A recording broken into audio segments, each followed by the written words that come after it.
The torpedo tubes are loaded. The diesel engines rumble beneath my boots. And somewhere in the darkness ahead, the entire Japanese Navy is steaming toward us with enough firepower to level a city. My hands shake as I grip the wheel of PT-493. Not from fear, though God knows there's plenty of that, but from the raw adrenaline of knowing that in the next few minutes, our little 78-foot plywood boat might be all that stands between General MacArthur's invasion force and complete annihilation. It's October 25th, 1944, and we're racing through the black waters off Samar Island in the Philippines. Behind us, the thin-skinned escort carriers of Taffy 3 are fighting for their lives against the most powerful surface fleet the Japanese have ever assembled. Ahead of us, somewhere in that wall of darkness, Admiral Kurita's center force is closing in for the kill. 4 battleships, 8 cruisers, and 11 destroyers, all hungry for American blood. Our orders are simple and probably suicidal. Get in close, launch our fish, and try to confuse the enemy long enough for our carriers to escape. 24 Mark 13 torpedoes between 6 PT boats against the pride of the Imperial Japanese Navy. The odds would be laughable if they weren't so terrifying. 3 days earlier, I was cleaning my carbine in the stifling heat of our base at Hollandia when Lieutenant Commander Robert Leeson burst into our Quonset hut, his face grim as death. Listen up, sailors. The brass has finally decided to take the Philippines back, and we're going to be right in the thick of it. He spread a map across the wooden table, and we gathered around like moths to flame. October 20th, MacArthur lands on Leyte. The Japs know this is their last chance to stop us before we are knocking on Tokyo's door. I studied the coastline of the Philippines, that chain of tropical islands that had become the graveyard of so many good men. Bataan, Corregidor. The names alone were enough to make your blood run cold. But now it was our turn to give some back. Intelligence says they're throwing everything they've got at us. Leeson continued, his finger tracing the projected enemy movements. 3 separate fleets coming at us from 3 directions. It's going to be the biggest naval battle since Jutland, maybe bigger. Seaman First Class Jimmy Torres, a kid from San Antonio who looked like he should still be in high school, raised his hand. What's our job in all this, Skipper? Leeson's smile was thin as a knife blade. We're going to be Admiral Halsey's mosquitoes, fast, annoying, and impossible to swat. While the big boys slug it out with their 14-inch guns, we slip in close and put fish in their bellies. The plan was ambitious, almost recklessly so. Admiral William Bull, Halsey's Third Fleet, would engage the Japanese Northern Force, a decoy fleet built around mostly empty aircraft carriers designed to lure our main battle force away from the invasion beaches. Meanwhile, Admiral Jesse Oldendorf's battleships would guard the southern approach through Surigao Strait. That left the central approach through San Bernardino Strait, where Admiral Takeo Kurita's massive center force was expected to break through. What about Kurita's fleet? Asked motor machinist mate Bill Garrison, a grizzled veteran who'd been running PT boats since the dark days after Pearl Harbor. Halsey's air groups are going to pound them into scrap metal long before they reach the strait, Leeson replied, but something in his voice suggested he wasn't entirely convinced. Our job is to patrol the waters off Samar and provide early warning if any stragglers make it through. Stragglers. That word would haunt me in the days to come. The morning of October 23rd found us slicing through moderate swells about 50 miles northeast of Leyte.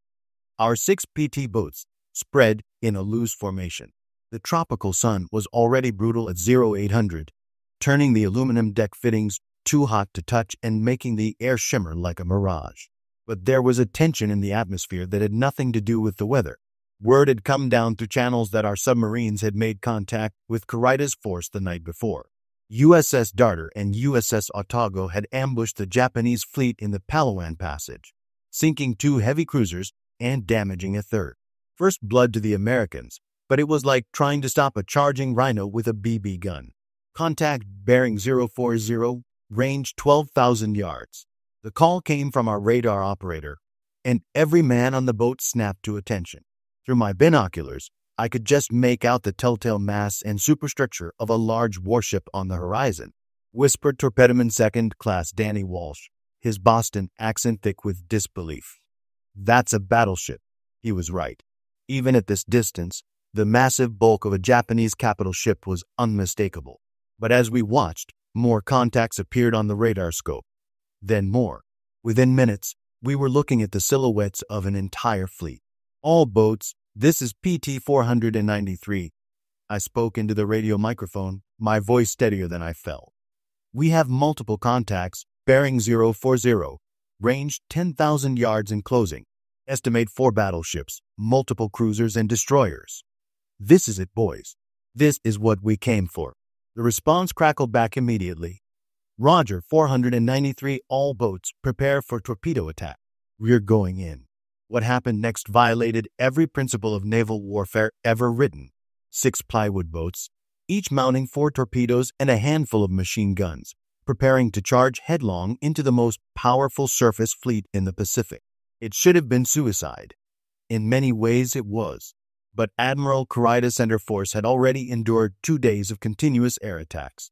Hundreds of American bombers and fighters had hammered his ships as they crossed the Sibuyan Sea, sinking the super-battleship Musashi and damaging several other vessels.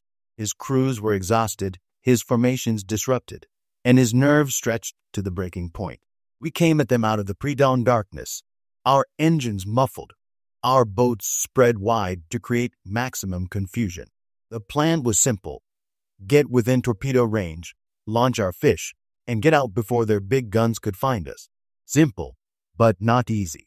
Range 4,000 yards, called out our radar operator. Multiple targets. Through the darkness, I could see the massive shapes of Japanese warships, their imposing silhouettes outlined against the slightly lighter sky. The lead ship was enormous, probably the battleship Yamato herself, the most powerful warship ever built, mounting 9 18-inch guns that could hurl a shell weighing as much as a small car over 20 miles. Torpedo tubes 1 and 2 ready, reported Walsh from his station in the bow. Range 3,000 yards. The Japanese had finally spotted us. Searchlights stabbed across the water, their brilliant beams sweeping back and forth like the fingers of some giant demon. Star shells burst overhead, turning night into an eerie, flickering day that cast dancing shadows across the choppy seas. Range 2,500 yards, bearing steady. The enemy's secondary batteries opened fire, 5-inch and 6-inch guns sending shells screaming over our heads. One burst close enough to drench us with spray, and I could taste the cordite in the air. But we held our course, boring in toward that wall of steel. Range 2,000 yards. Fire 1. Fire 2. The PT boat shuddered as our torpedoes leaped from their tubes, their compressed air systems hissing like angry snakes. 2 white wakes streaked away into the darkness, carrying with them our best hope of striking back at the enemy that had humiliated us at Pearl Harbor, conquered the Philippines, and tortured our friends in places like Bataan and the Cabanatuan prison camp. Fish running hot, straight, and normal, Walsh reported, his voice tight with concentration as he tracked the torpedoes' progress through his binoculars.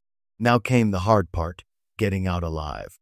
I spun the wheel hard to starboard, the PT boat heeling over so far that her port rail went underwater. Behind us, the other boats were launching their own attacks, their torpedoes adding to the confusion as the Japanese tried to track multiple incoming threats. Torpedo in the water, bearing red 90. The cry came from our port lookout, and I saw it immediately, a long white wake racing toward us from one of the Japanese destroyers. These weren't the massive 18-inch shells of the battleships, but a Type 93 long-lance torpedo, arguably the most deadly naval weapon in the world, faster, longer ranged, and more powerful than anything in our arsenal. Hold on, boys. I threw the boat into a desperate evasive turn, the diesel engine screaming as we pivoted away from the incoming torpedo. The long lance flashed past our stern, missing us by less than 20 yards. Close enough to see the phosphorescent wake, close enough to smell the explosive charge in its warhead. But our own fish were still running toward their targets, and through the chaos of gunfire and exploding star shells, I saw something that made my heart leap into my throat. A towering column of water erupted alongside one of the Japanese cruisers, the unmistakable signature of a torpedo hit. We got her. Holy, we got her. The heavy cruiser, later intelligence would identify her as Chikai, staggered as our Mark 13 torpedo tore into her engine room. She began to list immediately, black smoke pouring from her superstructure as her crew fought to contain the damage. But there was no time to celebrate. The Japanese were fighting back with everything they had, their destroyers racing toward us at flank speed, their guns blazing. Shell splashes erupted all around us, some so close that fragments whistled over our heads like deadly hail. All boats. This is 493. We've blooded them, but they're coming after us hard. Execute retirement plan Alpha. Every man for himself, and God help us all. What followed was a running gun battle across 20 miles of open ocean, with 6 PT boats playing a deadly game of cat and mouse with half the Japanese Navy. We had speed and maneuverability on our side, but they had firepower that could vaporize our little boats with a single hit. The Japanese destroyers were fast. Some of them could make nearly 40 knots, but we knew these waters better than they did. More importantly, we were desperate, and desperate men can accomplish impossible things. PT 509, commanded by Lieutenant John Cady, found herself trapped between 2 destroyers, their searchlights holding her in a deadly crossfire. But instead of running, Cady did something that defied all logic. He turned directly toward the nearest enemy ship and opened fire with his twin 50 caliber machine guns. It was like attacking a tiger with a fly swatter, but it worked. The Japanese destroyer, surprised by this suicidal charge, turned away to avoid what her captain must have assumed was a torpedo attack. That moment of confusion was all Cady needed to disappear back into the darkness. PT 137 wasn't so lucky. I watched through my binoculars as a Japanese 8-inch shell struck her amidships, the explosion lifting the entire boat out of the water before she disintegrated in a ball of flame and flying debris. 12 good men gone in an instant, their sacrifice buying precious seconds for the rest of us to escape. But our attack had accomplished something beyond just the damage to Chikai. We had forced Admiral Kurita to deploy his destroyers against us, pulling them away from their screening positions around the battleships and cruisers. More importantly, we had confirmed what our radar had been telling us. The entire center force was intact and heading directly for the American escort carriers off Samar. Radio Shack, get me comm, Task Force 77 on the horn. Emergency priority. I ordered as we raced through the darkness toward our own lines. Tell them Kurita's entire fleet is through San Bernardino Strait, bearing 180 at 25 knots. Estimate contact with Taffy 3E in 90 minutes. The radio man's face went pale in the red glow of his instruments. He knew, as we all did, what that meant. Rear Admiral Clifton Sprague's task, Unit 77. 4.3, nicknamed Taffy 3, consisted of 6 escort carriers, 3 destroyers and 4 destroyer escorts. 18 ships total, most of them thin-skinned and lightly armed, designed for supporting amphibious operations, not fighting fleet actions against battleships. In 90 minutes, they would face 4 Japanese battleships, 6 heavy cruisers, 2 light cruisers, and 11 destroyers. It would be like sending a high school football team against the Green Bay Packers. Dawn was breaking over Leyte Gulf when we rejoined what was left of Taffy 3, and the sight that greeted us was both heartbreaking and inspiring. The escort carrier Gambier Bay was already sinking, her flight deck awash, and her stern gone completely, torn away by Japanese 8-inch shells. But her surviving aircraft were still launching, their pilots knowing they might have nowhere to land when they returned. The other carriers, St. Lo, White Plains, Callinan Bay, Kitkin Bay, and Fanshawe Bay, were running for their lives, their maximum speed of 18 knots pathetically inadequate against pursuers who could make 30. But they weren't running silently. Every gun that could bear was firing, from 5-inch dual-purpose mounts down to 50 caliber machine guns, filling the air with a curtain of anti-aircraft fire that made the sky look like the 4th of July. And charging directly into that overwhelming enemy force were 7 of the bravest ships I've ever seen. The destroyers Johnston, Hoel and Heermann, along with the destroyer escorts Butler, Dennis, John C. Butler, and Raymond, had formed up in a battle line and were steaming at flank speed toward the Japanese battleships, their guns blazing and torpedoes ready. It was Thermopylae all over again, a handful of heroes buying time with their lives for the greater good. PT boats, this is Admiral Sprague aboard Fanshawe Bay. Can you assist in screening the carriers? The voice on the radio was calm, professional, betraying no hint of the desperate situation. This was Clifton Sprague, the Nebraska farm boy who had risen through the ranks to command a task force. and who was now facing the greatest challenge of his career with characteristic Midwestern determination. Roger, Admiral. PT boats moving to assist. We formed up alongside the fleeing carriers, our machine guns adding their chatter to the defensive fire as Japanese cruiser shells whistled overhead. It felt absurd, 6 PT boats and a handful of escort carriers trying to hold off the most powerful naval force in the Pacific. But absurd or not, we were Americans, and we didn't know how to quit. The destroyer Johnston, commanded by Commander Ernest Evans, had pulled ahead of the other screening ships and was engaging the Japanese heavy cruiser Kumano at point-blank range. Evans, a Cherokee Indian from Oklahoma, had turned his ship into a weapon, using her speed and maneuverability to confuse the enemy gunners while his 5-inch guns pumped shell after shell into the cruiser's superstructure. "Look at that son of a go," whispered Garrison, his voice filled with admiration. "He's got more guts than brains, but God love him for it." Johnston's attack was working.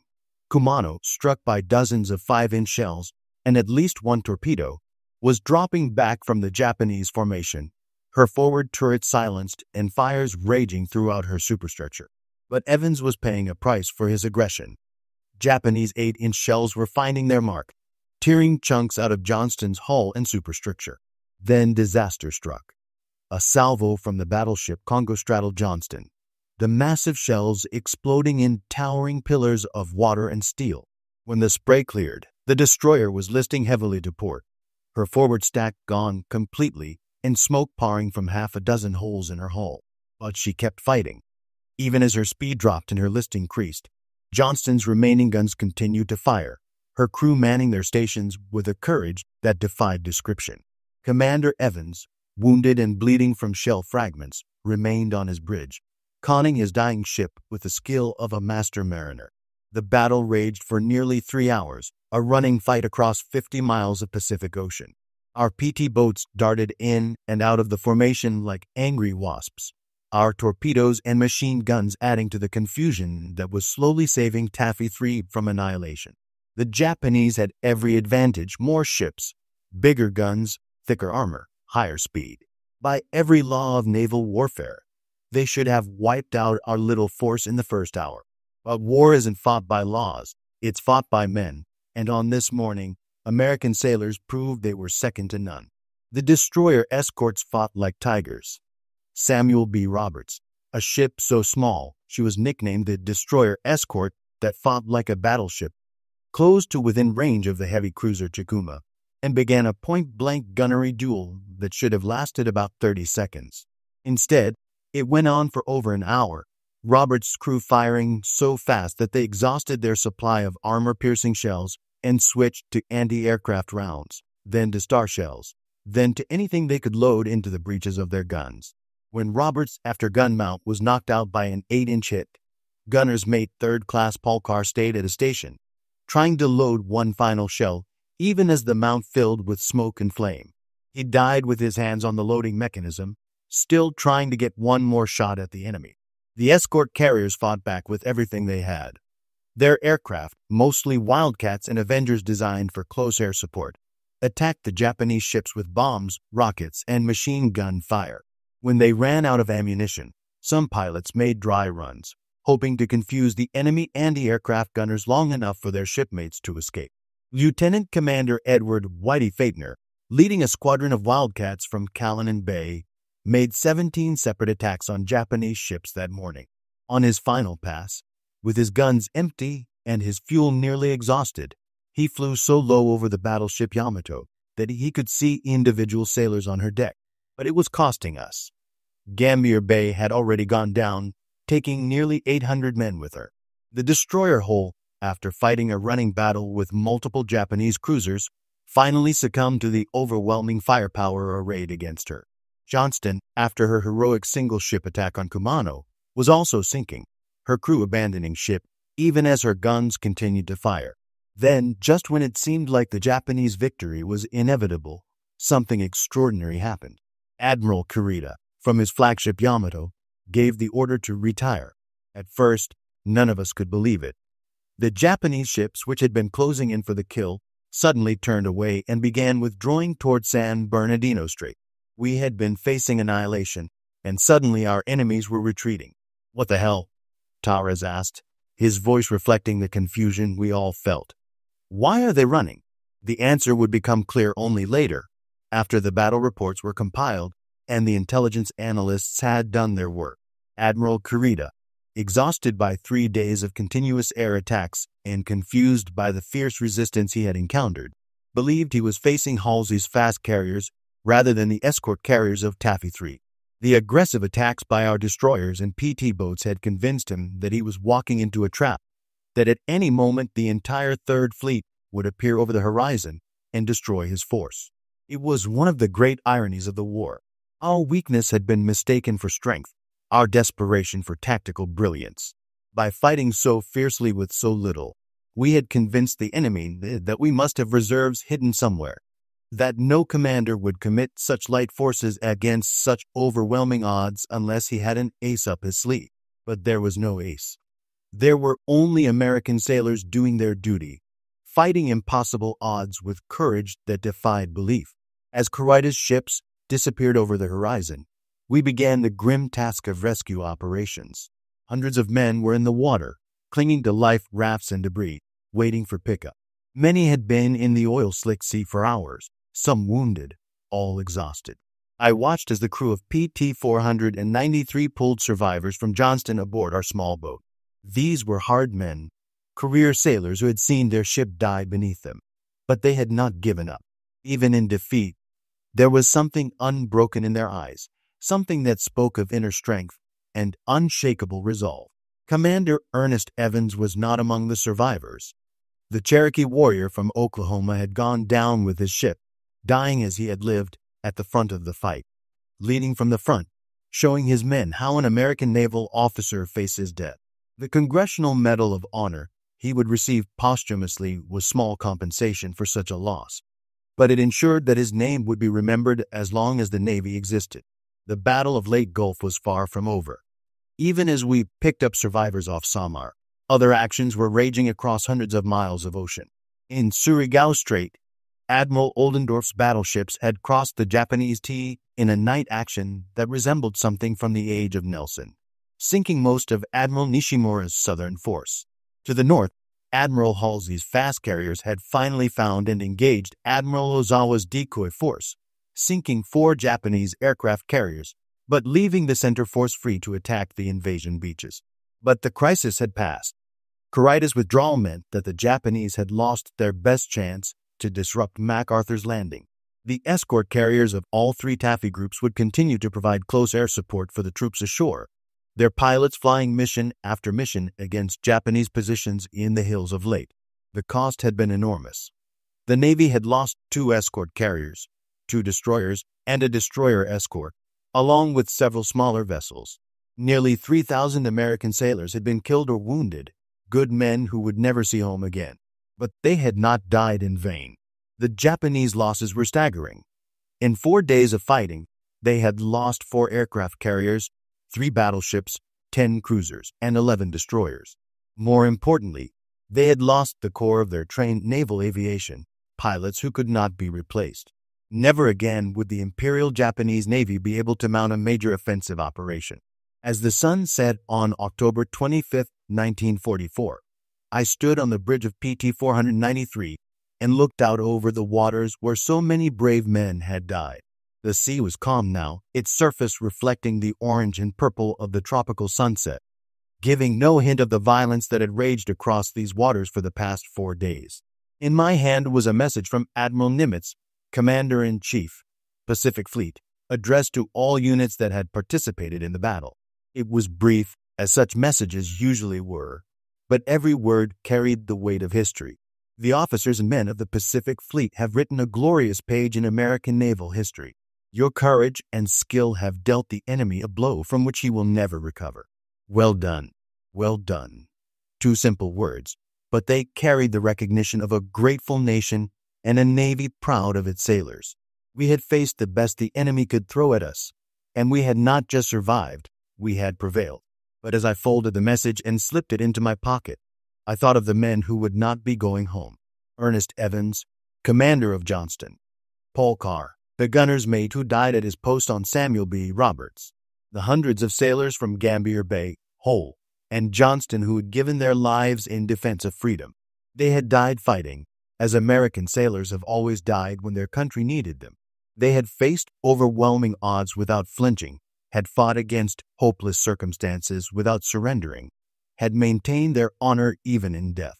In the end, that was what mattered, not the tonnage sunk or the tactical victories won, but the simple fact that when their moment came, they had not been found wanting. The Battle of Leyte Gulf would go down in history as the largest naval engagement of World War II, possibly the largest naval battle ever fought. Historians would analyze its tactics, strategists would study its lessons, and politicians would debate its significance.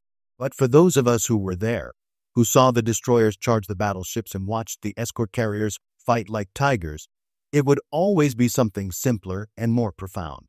It was the day American sailors proved that courage is stronger than steel, that determination can overcome any odds, and that free men fighting for their homeland are invincible. The Japanese had brought their most powerful fleet to destroy us, and we had sent them home beaten and broken, their dreams of empire shattered forever on the reef of American resolve. In the gathering darkness off Samar Island, as we set course for home, I realized that we had witnessed something that would echo through the ages, the triumph of the human spirit over seemingly impossible odds. It was a lesson that would serve America well in the years to come, a reminder that no enemy, however powerful, could defeat a nation whose sons were willing to die for freedom. The PT boats had done their job. We had been the mosquitoes that annoyed the giant, the shadows that struck from darkness, the margin makers who had bought the fleet its chances. In the grand scheme of the Pacific War, we were just a footnote, 6 small boats in a battle that involved hundreds of ships. But sometimes footnotes make all the difference, and on this October morning off the Philippines, our little boats had helped write the beginning of the end for Imperial Japan. The war would continue for another 10 months, with more battles, more casualties, more heartbreak. But after Leyte Gulf, everyone knew how it would end. The Japanese Navy was finished as an offensive force, reduced to kamikaze attacks and desperate last stands. The road to Tokyo Bay was open, and American forces would walk it with the confidence that comes from knowing they had faced the enemy's best and emerged victorious. As PT-493 disappeared into the tropical night, her wake phosphorescent in the warm waters of Leyte Gulf, she carried with her the memory of ordinary men who had done extraordinary things. In the years to come, when people asked what it meant to be an American sailor, they would only need to look at the waters off Samar Island, where destroyers fought battleships and won, where escort carriers faced impossible odds and survived, and where PT boats proved that size matters less than the courage of the men who crew them. It had been a day to remember, a victory to be proud of, and a battle that would live forever in the annals of naval history. But most of all, it had been a day when American sailors showed the world what they were made of, and found that they were made of sterner stuff than anyone had dared to hope.